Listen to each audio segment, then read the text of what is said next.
Chennai Silks.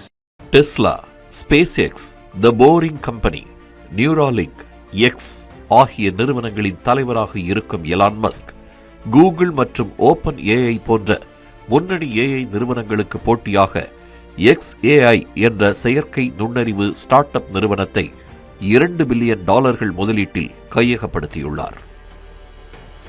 ஏற்கனவே அந்நிறுவனத்தில் crack chatbot AI மூலம் சிறுமிகளின் ஆபாச படங்களை வெளியிட்டு கடும் விமர்சனங்களையும் கண்டனங்களையும் எதிர்கொண்டார். தனது ஸ்டார்ஷிப் ராக்கெட் மூலம் விண்வெளி வீரர்களை சந்திரனுக்கும் செவ்வாய் கிரகத்திற்கும் கொண்டு செல்லும் திறன் கொண்டது என்பதை நிரூபிக்க எலான் மஸ்கின் ஸ்பேஸ்எக்ஸ் நிறுவனம் தீவிர முயற்சி செய்து வருகிறது. என்றாலும் ஸ்பேஸ்எக்ஸ் நிறுவனம் XAI கையகப்படுத்தியது குறித்த தனது செய்தி குறிப்பில் விண்வெளி அடிப்படையிலான தரவு மையங்களை உருவாக்குவதற்காகவே என்று எலான் மஸ்க் குறிப்பிட்டிருந்தார்.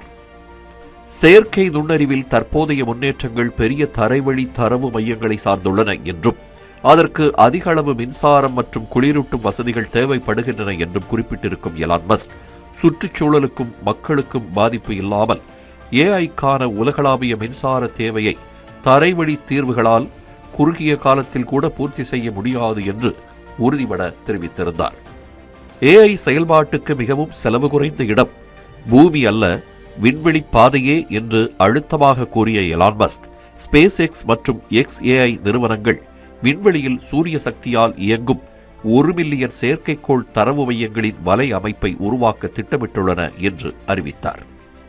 முதலில் இதென்ன விசித்திரமான யோசனை என்று கூறியவர்களெல்லாம் நிறுவன மறுசீரமைப்பு, ஒழுங்குமுறை ஆவண தாக்கல் மற்றும் பாட்காஸ்ட் நேர்காணல் என எலான் மஸ்கின் செயல்பாடுகளை கண்டதும் உண்மையிலேயே செயற்கை நுண்ணறிவை பூமியிலிருந்து விண்வெளிக்கு எலான் மஸ்க் மாற்ற விரும்புகிறார் என்று புரிந்து கொண்டனர். பூமியில் ஒரு திட்டத்தை விரிவுபடுத்துவதை விட விண்வெளியில் விரிவுபடுத்துவது மிக எளிது என்றும் எந்த ஒரு சூரிய மின் தகடும் பூமியில் கிடைப்பதை விட விண்வெளியில் சுமார் 5 மடங்கு அதிக சக்தியை வழங்கும் என்றும் கூறிய எலான் மஸ்க் இன்னும் 36 மாதங்களில் ஏஐக்கு மிகவும் மலிவான இடம் விண்வெளியாக இருக்கும் என்று தனது பாட்காஸ்ட் பேட்டியில் தெரிவித்துள்ளார். ஏற்கனவே ஸ்பேஸ்எக்ஸ் நிறுவனத்தின் வேண்டுகோளை ஏற்றுக்கொண்ட FCC பொதுமக்களின் கருத்துக்களை கேட்டிருக்கிறது. மேலும் ஸ்பேஸ்எக்ஸ் நிறுவனம் இந்த ஆண்டு ஜூன் மாத தொடக்கத்திலேயே ஒரு IPOக்கு தயாராகி வருவதாக கூறப்படுகிறது. இதற்கிடையே சுற்றுப்பாதையில் இருக்கும் GPUக்களை பராமரிப்பது மற்றும் வன்பொருள் சேவை செய்வது எல்லாம் பெரிய சவால்களாக இருக்கும் என்றும் செயலிழக்கும் GPUக்களை சரி செய்வது சிரமமானதாக இருக்கும் என்றும் தொழில்நுட்ப வல்லுநர்கள் தெரிவித்துள்ளனர். 2030ஆம் ஆண்டுக்குள் உலகளாவிய தரவு மையங்களின் திறன் 200 ஜிகாவாட்ஸை எட்டும் என்றும் அதன் உட்கட்டமைப்பு மதிப்பு சுமார் $1 டிரில்லியன் ஆகும் என்றும் கணிக்கப்பட்டுள்ளது.